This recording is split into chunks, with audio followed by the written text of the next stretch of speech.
Tonight, we begin at the edge, where the land runs out, the cliffs take over, and the North Sea does most of the talking. Tantallon Castle stands here. It is not spread out. It is not decorative. It is compressed into a single, deliberate act of defiance. It is 50 feet of red sandstone designed to end a conversation before it begins. From this narrow headland, we will follow the coastline north, away from the crash of the waves and toward quieter water, until the land begins to fold in on itself. There, the River Ness slows, curves, and gathers its thoughts. And on a hill above the water sits Inverness Castle. Where Tantallon is a shield, Inverness is a survivor. This is a hill that has been cleared, rebuilt, erased, and reclaimed more times than it can remember. It has been a Pictish capital, a medieval fortress, and a smoking crater. Fortresses rise here not because they are wanted, but because the geography insists on them. The fire is warm, the stone is ancient. There's nothing left for you to do now but listen, and let the weight of the day ease away, like tide water slipping back from the stone. If you are a medieval architect with a limited budget and a deep hatred of being attacked, Tantallon is your dream scenario. Most castles have to worry about enemies coming from all 4 directions. They need 4 walls, a moat, and a lot of nervous guards looking over their shoulders. Tantallon is different. It sits on a headland jutting out into the North Sea, attached to the mainland by a single narrow neck of land. On 3 sides there is nothing but sheer cliff, plunging 100 feet down into freezing, churning water. It is a geological cheat code. If you stand here, you don't need to worry about the Vikings or the English Navy attacking from the rear. Unless they have learned to fly or scale a vertical cliff while being smashed by waves, you're safe. You only have to defend the front door. Long before the stone arrived, this rock was known as Tantallon, the Fort of Tallorg. We don't know exactly who Tallorg was, but he was probably a Brythonic warlord who looked at this cliff and realised he could save a fortune on fencing. Tantallon is a classic promontory fort. It is nature's way of saying, I have done 90% of the work for you.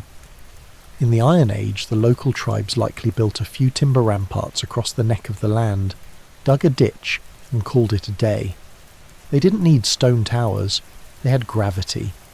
If an enemy approached, you didn't need to fight them, you just had to nudge them off the edge. For centuries the wind howled over the grass, the sea battering the cliffs, and the site waited for someone with a bigger ego to arrive.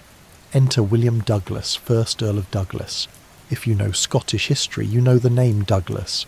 They were the Black Douglases, a family so powerful, so aggressive, and so constantly annoyed by authority that they gave the kings of Scotland nightmares for 2 centuries. They were the medieval equivalent of a corporate monopoly that owned half the board. In 1350, William Douglas secured this headland. He didn't want a holiday home. He wanted a statement. He wanted a fortress that said, I am richer than you, I am stronger than you, and if you come near me, you will regret it. Douglas looked at the site and made a bold architectural choice. Most castles of this era were built like onions, layers of walls, keeps and gatehouses. Douglas didn't bother with layers. He built the curtain wall. He built a single colossal wall across the neck of the headland, nearly 50 feet high and up to 12 feet thick. It is a solid block of masonry that screams defiance. He didn't build a central keep for living in. He just built the wall. The living quarters were tucked behind it, safe from the arrows and the catapults. The wall was the entire point. It was designed to stop an army dead in its tracks. It wasn't a defensive structure, it was a roadblock. But the true genius of Tantallon isn't the height, it's the colour. The stone was quarried locally, a deep, rich red sandstone. On a sunny day, it glows a warm pink. But this is Scotland. Sunny days are a statistical error. Let's stand before that wall on a typical November afternoon. The sky's the colour of a bruised plum. The North Sea is hammering the cliffs, sending spray shooting 100 feet into the air. The mist is rolling in. When the red sandstone of Tantallon gets wet, it transforms. It deepens. It turns the colour of dried blood. Imagine being an English soldier marching up the coast. You're cold, you're wet, and suddenly, looming out of the fog, you see this massive blood-red wall blocking out the horizon. It doesn't look like a building. It looks like a wound in the landscape. The Douglas family didn't just build a castle, they built a psychological weapon. They built a wall that announced power before a single arrow was even loosed. And for the next 300 years, that red wall would see more violence than almost any other building in Scotland. By the 15th century, the Douglas family had become a problem. They were like a medieval corporation that had grown too big to fail, and definitely too big to control. Eventually, the pressure was too much. The family fractured into two hostile branches. The Black Douglases, the traditional enemies of the crown, eventually crushed by the king, and the Red Douglases, the Earls of Angus. More political, and they held the keys to Tantallon. Tantallon wasn't just a castle anymore, it was the headquarters of the Red Douglases, and the man running the show was a figure straight out of a gangster movie, Archibald Douglas, the 5th Earl of Angus. Archibald wasn't a diplomat, he was a sledgehammer. His nickname, Bell the Cat, is one of the great monikers of Scottish history. It comes from one of Aesop's fables. The fable: a group of mice holds a meeting to discuss their great enemy, the cat. One mouse suggests a brilliant plan. If we tie a bell around the cat's neck, we will hear him coming and can run away. Everyone cheers. It's a genius plan. But then, an old wise mouse stands up and asks the uncomfortable question. That is a very good plan. But who among us is brave enough to actually put the bell on the cat? The reality. In 1482, a group of Scottish nobles were gathered in a church, plotting treason against King James III. Specifically, they wanted to hang the king's favourite courtiers. One noble, Lord Grey, told the fable of the mice and the cat to express their fear of the king's retribution. Archibald Douglas stood up. He was a giant of a man clad in armour. He looked around the room and growled, "I will bell the cat." And he did. He led the coup, seized the king's favourites and hanged them from a bridge. The name stuck. From that day on, he was Bell the Cat, and Tantallon was his cat basket. In 1491, a new king, James IV, decided he had had enough of Archibald's nonsense. James IV was a Renaissance man. He liked science, dentistry and shipbuilding. He looked at Tantallon and saw it as an affront to his authority. He decided to break the Red Wall. He marched an army to the cliff edge, but he knew that hitting Tantallon from the land was like punching a brick wall, so he decided to get creative. He attacked from the sea. James IV brought his pride and joy, the royal ship, the Flower, to blockade the castle from the water. Picture the scene. You have the king's army pounding on the front door. You have a warship bobbing in the North Sea trying to fire cannons up a 100-foot vertical cliff. It was a logistical nightmare. The cannons on the ship couldn't elevate high enough to hit the castle walls effectively. The cannons on the land did little more than scar the massive 12-foot thick red sandstone. Archibald sat inside his fortress, probably eating a leg of mutton, completely unbothered. The red wall wasn't just holding, it was laughing. As winter set in, the siege was going nowhere. The king was cold, the soldiers were bored, the ship was getting battered by the winter storms. James IV, being a pragmatist, realised he couldn't break the wall. So he decided to break the tension. He declared a truce. But he didn't just walk away. In a move that sums up the bizarre intimacy of Scottish politics, the king sent gifts to Archibald. He didn't send a surrender demand. He sent black velvet and satin cloth. Let's step inside the great hall of Tantallon in December 1491. Outside, the wind is screaming off the North Sea, rattling the shutters. The The red wall is coated in ice, but inside, by the massive hearth, Archibald is unwrapping a parcel from the king who was trying to kill him last week. He runs his rough, calloused hand over the black velvet. It is soft, expensive, and utterly luxurious. This is how the siege ended, not with a breach, not with a massacre, but with a fabric delivery. The king essentially said, "Look, you win. Here's some nice cloth for a Christmas outfit. Can we please stop fighting?" It was the ultimate power move by Douglas. He had forced the King of Scotland to realise that Tantallon was simply too expensive to destroy. The Red Wall had done its job. It had turned a war into a shopping trip. If Archibald Bell the Cat was the grandfather of Defiance, his grandson, Archibald Douglas, 6th Earl of Angus, was the poster child for worst stepdad of the year. In 1515, the political situation in Scotland was, as usual, a mess. The king, James V, was just a toddler. His mother had remarried Archibald Douglas. This gave Douglas a brilliant idea. If you are married to the king's mother, and you physically hold the king, you are effectively the king. So he took the young James V, put him under guard and controlled him. For years, the King of Scotland grew up as a semi-prisoner in his own kingdom. Tantallon wasn't just a fortress. It was a nursery with bars on the windows. Imagine being a teenager. You are the king, but you can't go out. You can't see your friends. And your stepfather is a 6-foot-tall warlord who controls the army. Eventually, James V did what every teenager wants to do. He escaped. In 1528, he slipped away. Legend says he disguised himself as a groom, rode to Stirling and asserted his authority. He was free, he was angry, and he had a very specific target list. At the top of it was Tantallon Castle. James V didn't just want to capture the castle, he wanted to erase it. He wanted to smash the symbol of his childhood trauma into dust. So he went to the royal arsenal and checked out the big stuff.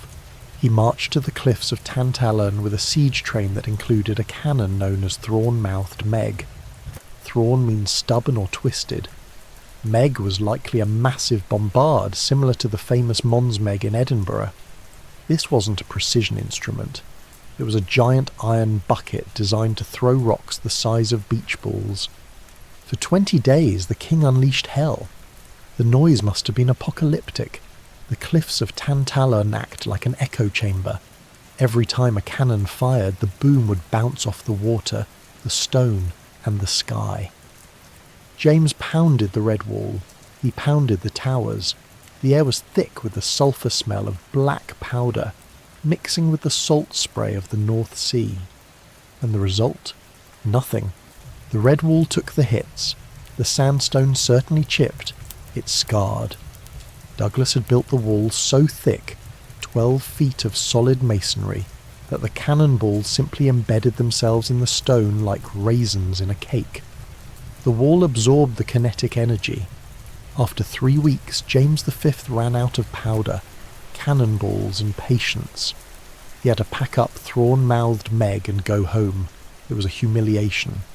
The King of Scotland had thrown his best punch, and his stepfather's house hadn't even blinked. James V eventually won, but not with cannons. He used diplomacy and exile. He forced the Douglases out of Scotland, and finally the keys to Tantallon were his. Now a normal person might think, "This castle is a menace. It is too strong. I should demolish it so no one can ever use it against me again." James V thought, "This castle is awesome. I'm going to make it invincible." Instead of tearing it down, he upgraded it. He looked at the few weak spots and added blockhouses. These were stone gun towers with wide-mouthed embrasures, windows specifically designed for artillery. He turned a medieval castle, designed for arrows, into a modern artillery fort, designed for cannons. It is the ultimate irony. The man who couldn't break the red wall spent the rest of his life making sure nobody else could break it either. He poured money into the very structure that had imprisoned him. Tantallon was now tougher than ever. But technology moves fast, and while James V loved his guns, a new army was coming from the south that treated artillery not as a hobby, but as a science. By the mid-16th century, the Red Wall had proven it could stop cannons. But walls can't stop lawyers, bribes, or bad foreign policy. In the 1540s, Scotland and England were engaged in a conflict with the misleadingly romantic name, the Rough Wooing. King Henry VIII wanted his son to marry the infant Mary, Queen of Scots. The Scots said no. Henry responded by attempting persuasion through fire. English armies burned towns, destroyed crops, and repeatedly set Leith ablaze, pressing hard toward Edinburgh in the hope that devastation might succeed where diplomacy had failed. It was less Romeo and Juliet and more property damage and long-term resentment. And in the middle of this chaos, the Red Douglases did what they did best. They looked out for themselves. They flipped sides. They cut a deal with Henry VIII. Tantallon Castle, the great defender of Scotland, suddenly became the safest Airbnb for English agents in the entire country. The drawbridge was down, but only for people with a London accent. Enter Sir Ralph Sadler. Sadler was Henry VIII's ambassador. In modern terms, he was the station chief of the CIA. He was a spy master, a bagman for bribes, and a professional meddler. While the English armies were ravaging the Lothians, burning crops and destroying abbeys, Sadler sat safely behind the Red Wall, drinking wine and writing reports. He looked at the chaos outside, the smoke rising from the villages, the refugees fleeing, and then he looked at the 12-foot thick sandstone protecting him. He wrote back to London with a smug professional assessment. He described Tantallon as essentially unwinnable. He realised that as long as the Douglases held the keys, England had an unsinkable aircraft carrier anchored on the Scottish coast. It was the ultimate safe house. Fast forward to November 1566. The wars have cooled slightly. The Douglases are back in the fold, mostly, and the most famous woman in Europe comes to visit. Mary, Queen of Scots, arrives at Tantallon. This creates a fascinating architectural problem. How do you host a Renaissance queen in a building designed to fight off thrawn-mouthed Meg? Let's step into the Douglas Tower on a night in November 1566. We are 100 feet above the North Sea. If you open the window, the wind is loud enough to deafen you. The salt spray is hitting the glass. It is a brutal, freezing, hostile environment. But inside the Queen's chamber it is silent. The stone walls have vanished, covered entirely by thick woven tapestries from Flanders. These aren't just decoration, they're insulation. They trap the heat of the massive fireplace. The floor is covered in rushes and sweet herbs to mask the smell of the damp stone. Mary sits there, perhaps playing cards or listening to a lute. She's wrapped in velvet, warm and safe. This is the duality of Tantallon. Outside, a screaming gale and a sheer drop to death. Inside, a warm, flickering box of luxury. It is the ultimate cosy. The knowledge that the world outside is deadly makes the fire inside feel twice as warm. The Red Wall wasn't just keeping the English army out, it was keeping the North Sea out. For a moment Tantallon felt permanent. It had survived the Iron Age, the Black Douglases, the Kings of Scotland and the English Navy. It seemed like nothing could bring it down. But there was one man in England who looked at unwinnable castles and saw them as a personal challenge. His name was Oliver Cromwell. For 300 years the Red Wall had been the undefeated heavyweight champion of Scotland. It had shrugged off Iron Age tribes, laughed at King James IV's ships, and ignored James V's cannons. But in 1650, the medieval world finally ran out of luck. The modern world arrived, and it didn't bring a ladder. It brought geometry and gunpowder.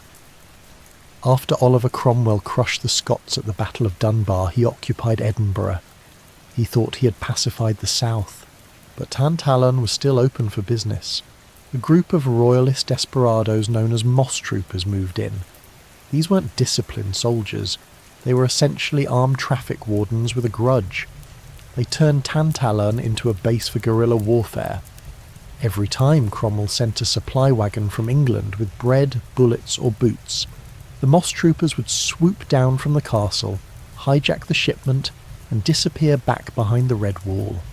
They were disrupting the logistics of the new model army. They were stealing Cromwell's lunch money. Let's step into the guard room in January 1651. The castle is freezing, but the mood is electric. A group of moss troopers are sitting around a fire fuelled by the wreckage of an English wagon. They're drinking English ale. They're eating English beef. They're wearing English boots. There is a specific jagged joy in eating your enemy's dinner. For a few months, Tantallon was the ultimate pirate ship. They felt untouchable. They looked at the red wall and thought, nobody has ever taken this place. We are safe. They forgot that Oliver Cromwell had a sense of humour that could be best described as non-existent. Cromwell didn't come himself. He sent his fixer, General George Monk. Monk arrived in February 1651 with 2,000 men. He looked at the red wall. He knew the history. He knew that shooting cannonballs at the wall was a waste of time. The sandstone was too thick. So Monk didn't bring regular cannons. He brought mortars. This was the game changer. James V had tried to punch through the wall. Monk decided to drop death on top of the wall. Mortars fire explosive shells in a high arc. They go up, they come down, and they explode. They don't need to break the wall. They just need to shatter everything behind it. The bombardment lasted 12 days. It was surgical. Monk concentrated his fire on the massive Douglas Tower, the same tower where Mary Queen of Scots had sat safely with her tapestries. The mortars pounded the foundations and the roof. The vibration was too much. The red sandstone, which had held for 3 centuries, finally gave up. With a sound that must have been heard in Edinburgh, the entire face of the Douglas Tower sheared off.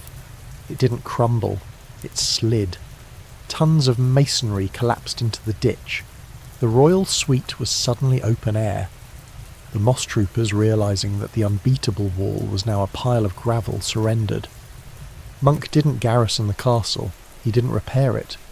He realised that castles were obsolete. They were just nests for rebels. So he stripped it. The soldiers took everything. The lead from the roof, the iron from the gates, the glass from the windows.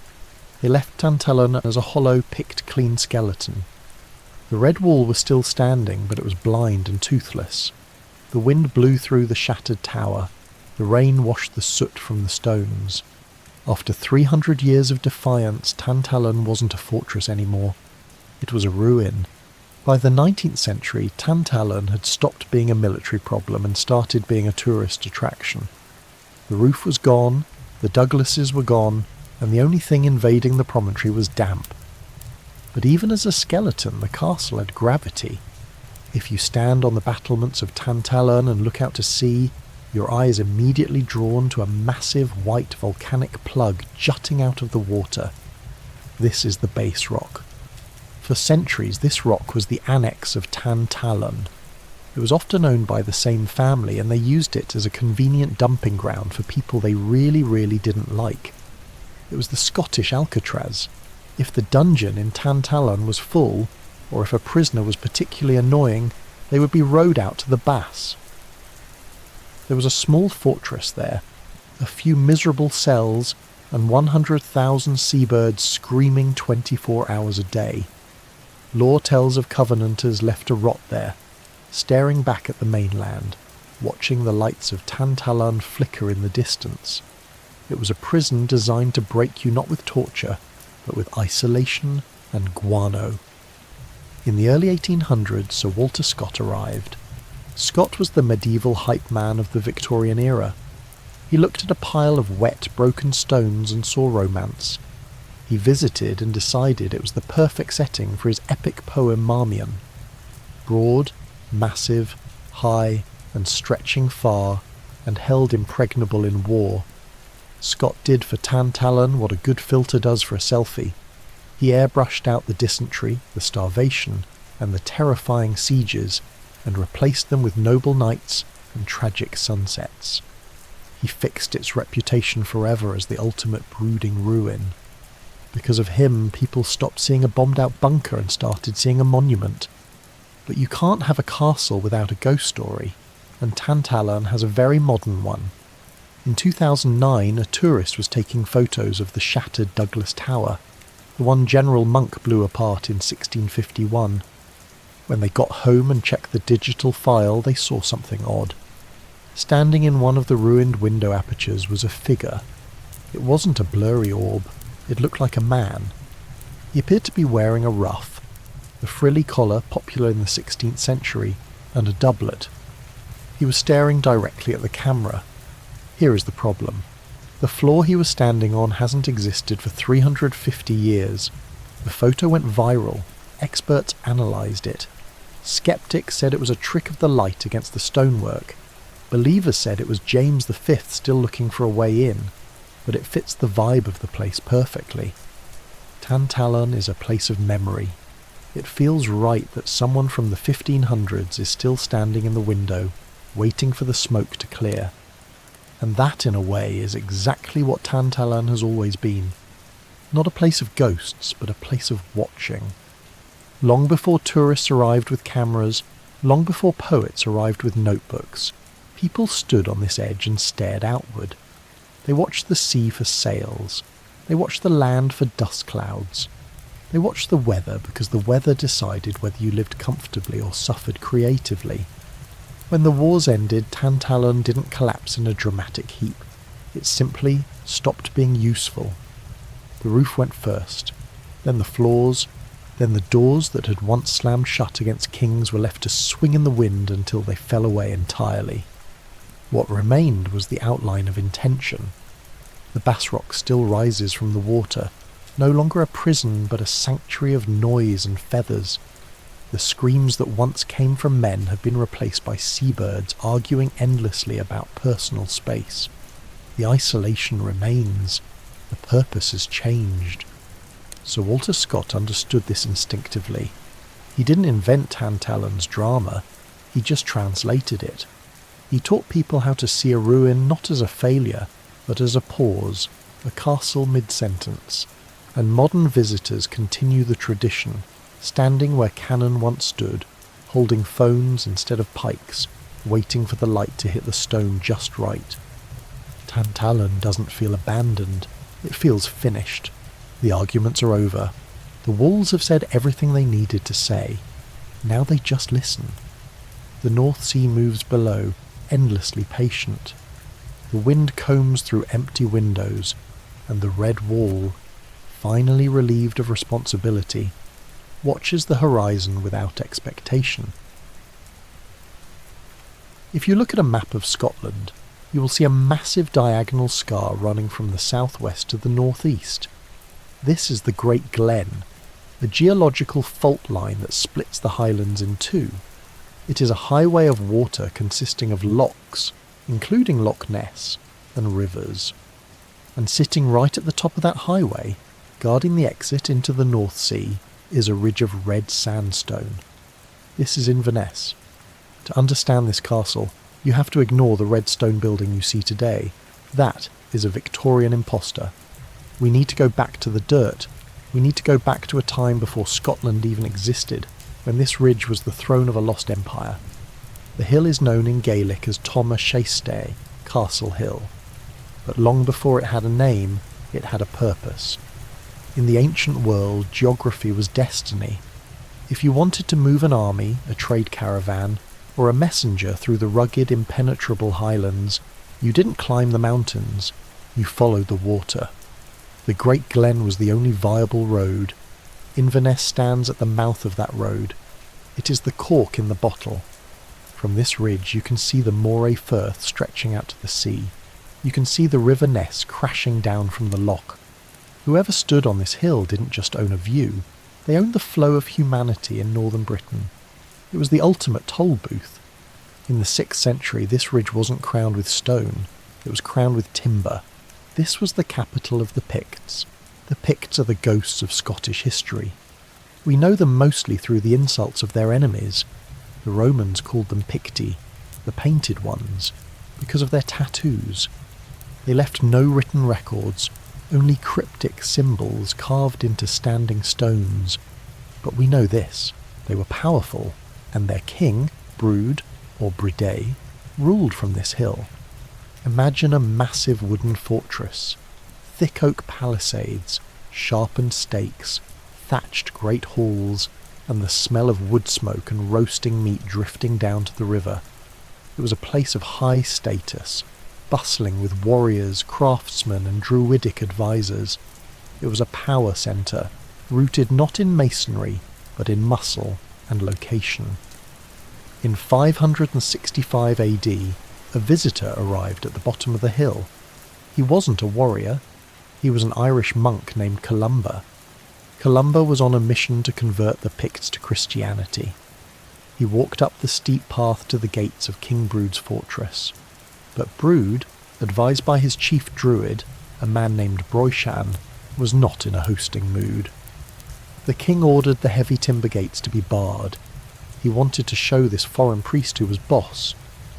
What happened next is one of the great power moves of hagiography, saintly history. Columba didn't knock. He didn't ask to speak to the manager.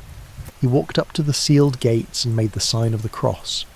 According to the biographer Adomnan, the moment Columba's hand traced the cross in the air, the iron bolts holding the timber bars snapped with a sound like a gunshot. The wood splintered. The massive gates swung open of their own accord. King Brood, watching from his hall, realised he was outgunned. He converted to Christianity, or at least he very quickly invited Columba in for a chat. It was the moment the old magic of the Druids met the new magic of the church, and the gates of Inverness were the stage. But Columba's trip to Inverness is famous for something else. During his stay he had to cross the River Ness, which flows right below the castle ridge. He saw a group of Picts burying a man who'd been bitten by a water beast. Columba sent one of his followers, a monk named Lugni, to swim across the river to fetch a boat. As Lugni swam, the beast rose from the depths. It was described as a terrifying creature with a roaring mouth surging through the water to eat the monk. Columba, standing on the bank, perhaps in the shadow of the castle ridge, raised his hand again. He commanded the beast, "Think not to go further, nor touch the man. Go back with all speed." The beast, terrified, fled as if pulled back by ropes. This is the first recorded sighting of what would later migrate down the river and become the Loch Ness Monster. It didn't happen in the loch, it happened right here, under the walls of the fortress. Faith, fear, and the landscape were already intertwining at the water's edge. Fast forward 500 years, the Picts are gone, the Vikings have come and gone, the Kingdom of Alba is forming, and now we meet the most famous tenant who never actually lived here, Macbeth. If you read Shakespeare, Inverness Castle is the scene of the crime. It is where Lady Macbeth walks in her sleep. It is where King Duncan comes to stay, remarking on how pleasant the air is, before being butchered in his bed. Because of the play, for centuries visitors flock to Inverness Castle asking to see Macbeth's room. The locals, happy to take a tourist's coin, would point to a random old tower and say, "Yep, that's the one." The reality is less theatrical. The real King Duncan was likely killed in battle near Elgin, miles away. The real Macbeth was actually a fairly decent king who ruled for 17 years, not the paranoid tyrant of the play. And the castle Macbeth would have known was likely a different structure, perhaps on a nearby hill, Old Castle Hill, rather than this specific ridge. But it doesn't matter. Shakespeare's fiction was more powerful than the facts. The Macbeth connection stained the stones of Inverness. It turned the site into a place of literary darkness, regicide and ambition. Even today, when the wind howls around the castle, it is hard not to think of the three witches. But while Macbeth was a literary ghost, the wars that were coming to Inverness were very, very real. The ridge was about to graduate from timber to stone. By the 12th century, the era of druids and timber forts was fading. Scotland was becoming a feudal kingdom, and feudal kings like stone.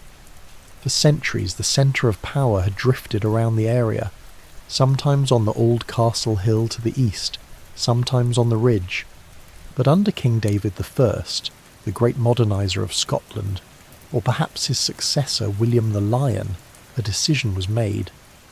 The current Cliff Edge Ridge, Tom-a-Shaystay, was designated as the permanent seat of royal power in the Highlands.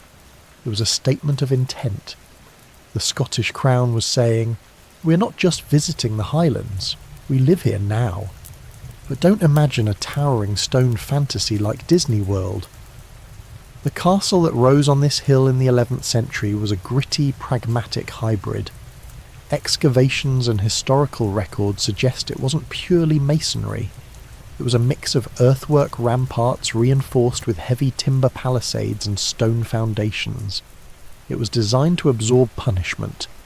Stone shatters when hit by a trebuchet. Earth and timber absorbed the shock. It was a garrison fortress, cold, draughty, and perpetually damp from the mist rising off the River Ness. It existed to collect taxes from reluctant Highlanders and to remind everyone who the king was. Then came the late 13th century and the world fell apart. Edward I of England, the hammer of the Scots, marched north. The wars of independence turned Inverness Castle into a hot potato. It became a liability. If you held Inverness, you controlled the Great Glen. But holding it meant you were a target for every army marching through the mud. The castle changed hands repeatedly. 1 month the flag was English. The next, it was Scottish. The garrison would surrender, march out, and a new group of poor souls would march in to freeze on the ramparts. Enter Robert the Bruce. In 1307, Bruce was in the middle of his desperate campaign to reclaim Scotland. He wasn't fighting a conventional war, he was fighting a guerrilla war. He knew he couldn't beat the English in a siege battle. They had better engineers and more money. So when Bruce captured Inverness Castle in 1308, he did something that shocked the conventional military mind. He didn't move in, he didn't strengthen the walls, he didn't hoist his banner, he ordered the castle to be slighted. Slighting is the military term for making sure nobody can ever use this again. Bruce's men took pickaxes and crowbars to the defences. They undermined the walls, they burned the timber palisades, they filled in the ditches, they levelled the ramparts until the great fortress of the north was nothing but a pile of rubble and a blackened scar on the hill. It was a strategy of denial. Bruce's logic was ruthless. If I leave this castle standing, the English will just come back and take it. If I burn it to the ground, they have nowhere to hide. Bruce recognised that the true strength of the Highlands wasn't in stone walls, but in the landscape itself. He returned the ridge to nature. For decades after 1308, the hill stood silent. The wind whistled over the broken stones. The King of Scots had destroyed his own palace to save his kingdom. After Robert the Bruce turned the lights out in 1308, the hill sat empty for a century. It was just a windy ridge where teenagers probably went to drink cider and look at the river. But in 1412, the Earl of Mar arrived. He looked at the strategic gap in the defences and decided it was time for a reboot. He built a new castle, stronger, uglier, and significantly more stone-heavy than the last one. It wasn't built for comfort. It was built because Scotland had a problem. That problem was called the Lord of the Isles. To understand 15th century Scotland, you have to realise there were effectively two countries. In the south, Edinburgh, you had the king, who spoke Scots, drank wine, and liked written contracts. In the west, the Hebrides, you had the Lords of the Isles, Clan Donald. These men were the spiritual successors of the Vikings. They sailed galleys, spoke Gaelic, and viewed the King of Scotland less as a monarch and more as a distant neighbour with annoying opinions. Inverness Castle was the border post between these two worlds. It was the place where the immovable object of the crown met the irresistible force of the clans. It was a recipe for disaster, and in 1428, King James I decided to serve that disaster cold. James I was a man with a chip on his shoulder. He had spent 18 years as a prisoner in England. When he finally came home, he looked at the chaos in the Highlands and decided to clean house. In 1428 he summoned the Highland chieftains to a parliament at Inverness Castle. Now, in the medieval world, an invitation to a parliament usually meant free food, plenty of booze, and a chance to complain about taxes. The chieftains, including Alexander, the Lord of the Isles, arrived in their finest plaids expecting a party. They walked into the great hall. The fire was roaring, the tables were set, the king was smiling, and then the heavy oak doors slammed shut. James I didn't give a speech about unity. He stood up and recited a line of a Latin poetry, reportedly composing it on the spot. Ad turim forte ducamus cauta cohorts. Let us take these strong men cautiously to the tower. Or roughly, let's bag these guys while they're outnumbered. It was a cold, lawyerly ambush. Before the chieftains could reach for their dirks, the king's guards swarmed them. 50 leaders were arrested instantly. Alexander, the Lord of the Isles, was thrown into a dungeon. Several others were executed on the spot as a warm-up act. James I proved that you don't need a battlefield to win a war. You just need a dinner invitation and a lock on the door. It was a masterclass in treachery, reinforcing the idea that Inverness Castle wasn't a home, it was a trap. Fast forward to September 1562. Mary, Queen of Scots, is on a royal tour of the Highlands. She is young, tall, charismatic, and arguably the most famous woman in Europe. She rides up to the gates of Inverness Castle, expecting the red carpet. Instead, she got a closed sign. The castle was currently held by the Gordons, the Earls of Huntly. The Gordons were the cocks of the north, a family so powerful they felt they could ghost the Queen.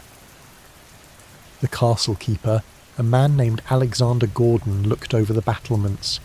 He saw the Queen, he saw her retinue, and he essentially said, "Sorry, not on the list. The Earl isn't home, and I don't have the keys."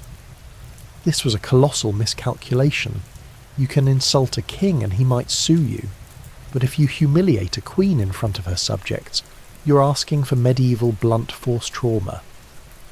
Mary was forced to stay in a burgher's house in the town down the hill. It was the 16th century equivalent of the Queen of England being denied entry to Buckingham Palace and having to sleep in a Motel 6.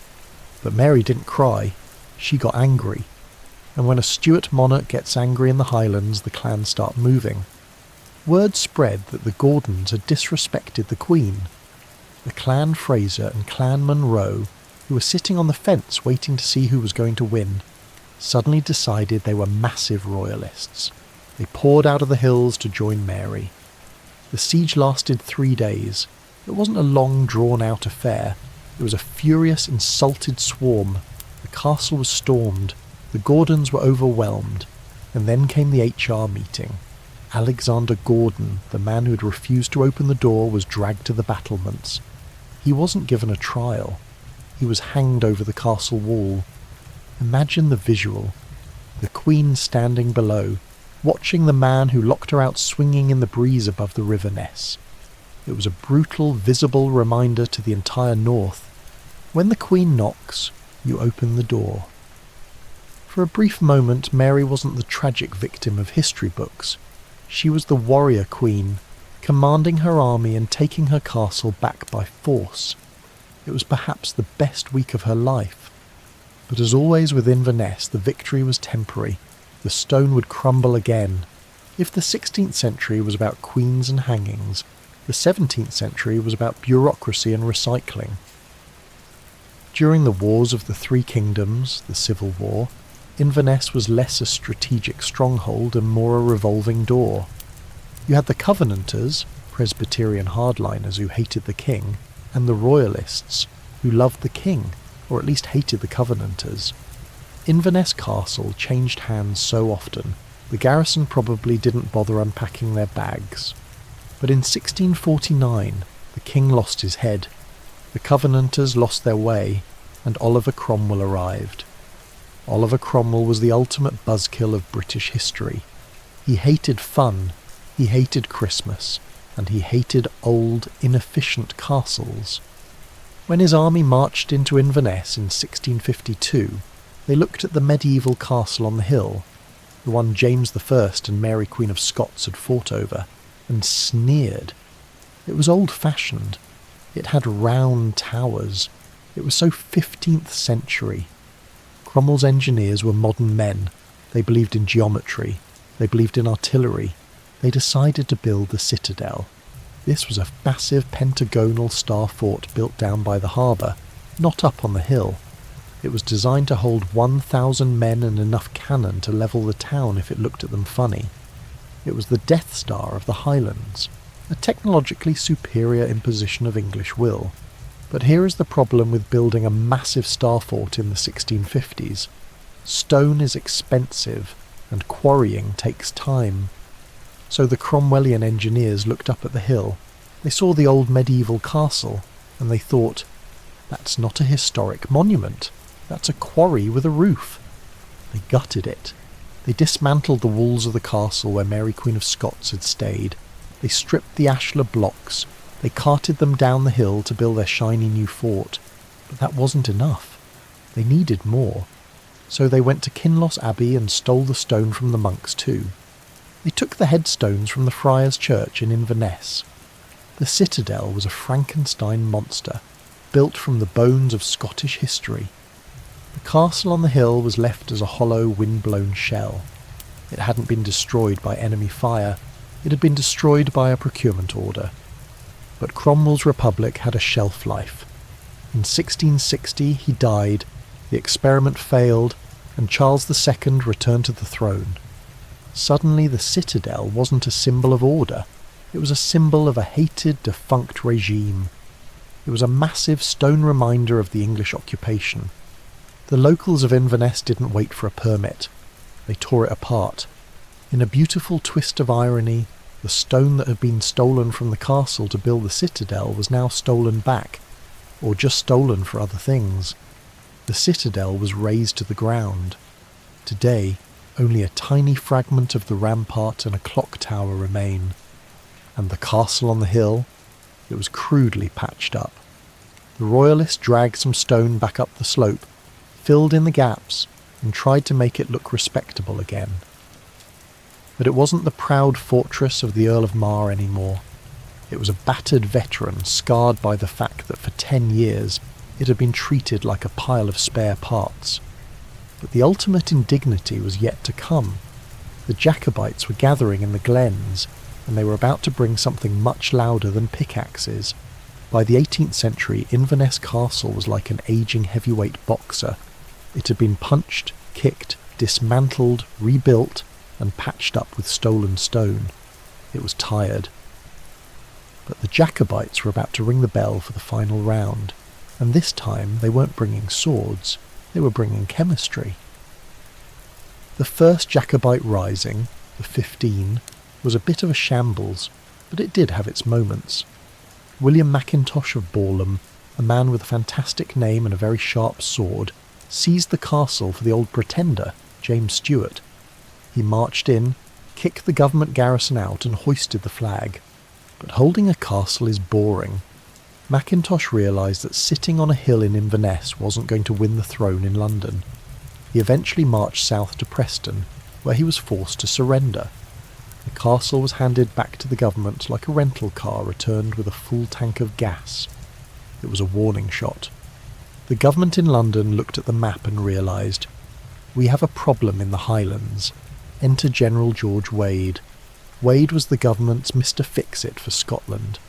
He's famous for building the military roads that crisscross the Highlands, the ones you still drive on today. But roads need destinations. In the 1720s, Wade looked at the battered old castle on the hill and decided to gentrify it. He reinforced the walls, built new barracks, and installed a governor's house. He turned the medieval relic into a modern, functioning military machine. He named it Fort George. Note, do not confuse this with the massive artillery fortification that sits near the airport today. That is the new Fort George. This was the old Fort George. Scottish history is confusing. For 20 years, this Fort George sat on the hill, glaring down at the town. It was a symbol of Hanoverian authority. a redcoat police station in a plaid neighbourhood. Then came Bonnie Prince Charlie and the Rising of 1745. The Jacobites swept north. They took Inverness.